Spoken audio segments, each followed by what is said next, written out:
सरकार द्वारा कोरोना संक्रमण रोकने के लिए वैक्सीन लगाई जा रही है। कस्बे के राजकीय अस्पताल में पूर्व में 45 वर्ष से ऊपर के व्यक्तियों के वैक्सीन लगाई जा रही हैं, परंतु अब उन्हें भी टीकाकरण के लिए सामर से फुलेरा भेजा जा रहा है। सरकार के निर्देश के बाद अब 18 से 44 आयु वर्ग के भी वैक्सीन लगाई जा रही है।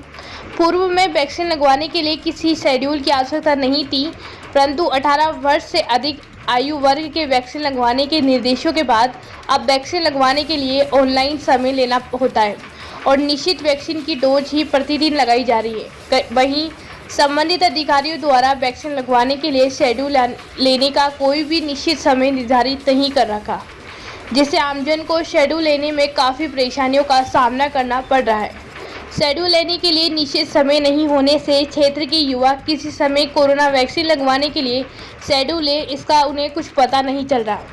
जानकारी के अनुसार सामर अस्पताल में स्थानीय के मुकाबले बहुत ज़्यादा संख्या में क्षेत्र के बाहर के व्यक्ति कोरोना वैक्सीन लगवा रहे हैं। ग्रामीण क्षेत्र के युवाओं को इसका लाभ नहीं मिल पा रहा है। ऐसे में ग्रामीण क्षेत्र में भी कोरोना संक्रमण रोकने का सपना कहीं सपना ही ना रह जाए। खंड मुख्य चिकित्सा अधिकारी राजेश चौधरी ने पत्रकार विनय शर्मा से बात करते हुए बताया कि सामर में 45 वर्ष से ऊपर आयु वर्ग के व्यक्तियों के टीकाकरण के लिए सप्ताह में 2 दिन निश्चित करने का प्रयास किया जा रहा है। इसके साथ ही चौधरी ने बताया कि 18 वर्ष से ऊपर आयु वर्ग के व्यक्तियों को वैक्सीन के लिए शेड्यूल लेने के लिए सर्वर खोलने का हमारे पास अधिकार नहीं है, परंतु हम प्रयास कर रहे हैं कि इसके लिए कोई समय निश्चित कर दें, जिससे आमजन को परेशानियों का सामना न करना पड़े।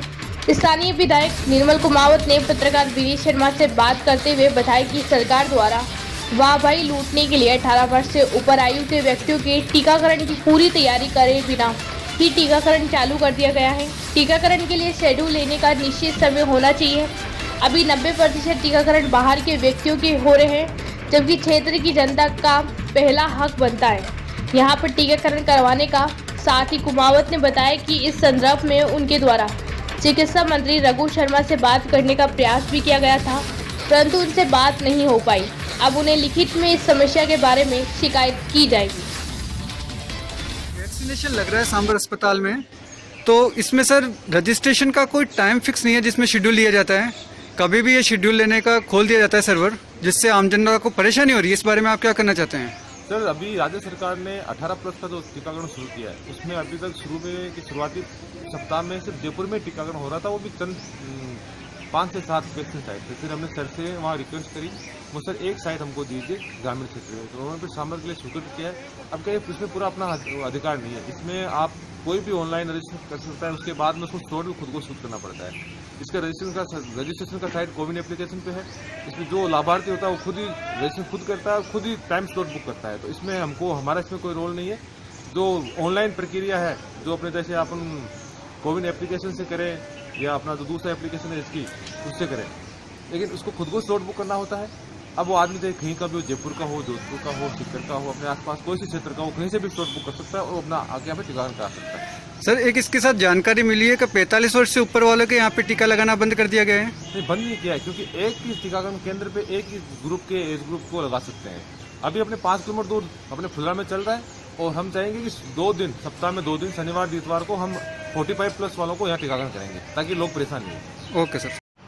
सर, सांबर अस्पताल में अभी 18 वर्ष से ऊपर की आयु वालों के कोरोना वैक्सीन लग रही है, और देखने में आ रहा है कि वहाँ पे जो भीड़ लग रही है उसमें 90% लोग बाहर के हैं, और स्थानीय लोगों को ये जानकारी नहीं है कि टाइम स्लॉट कब लेना है, किस वक्त सर्वर ओपन होता है।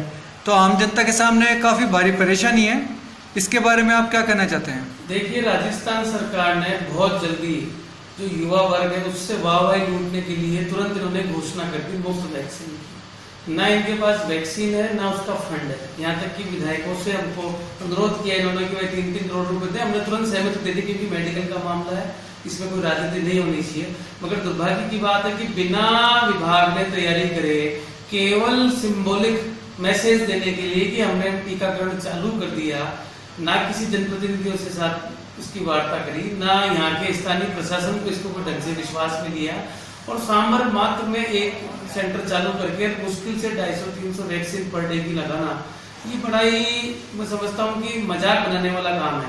और जो टाइम स्लॉट उन्होंने रखा है ऑनलाइन बुकिंग का, वो कभी शाम को 6 बजे खोला जाता है, कभी 7 बजे खोला जाता है, कभी 8 बजे खोला जा रहा है। और जो इनके चहेते लोग हैं, जिनको पता होता है कि ये स्लॉट खुलेगा, बाहर के लोग, इस विधानसभा क्षेत्र की जो जनता है, उसका पहला हक बनता है सांबर में यहाँ टीका लेने का। मना नहीं करते कि वो लोग नहीं आए, केवल वो एक प्रायोजित पिक्चर ये लगती है कि इसमें 90% रजिस्ट्रेशन जब बाहर के लोगों के हो रहे हैं, तो ये एक सोचने का विषय। मैंने इस संबंध में चिकित्सा मंत्री जी से बात करने की कोशिश करी है, उनसे संपर्क नहीं हो पाया है। आज मैं बकायदा रिटर्न में चिकित्सा मंत्री और CMHO को इसकी कंप्लेंट भी करने वाला हूं, और ये पूरी व्यवस्था ढंग से करके उसके बाद वैक्सीनेशन इनको चालू करनी चाहिए थी, ये मैं उनसे मांग करने वाला हूं।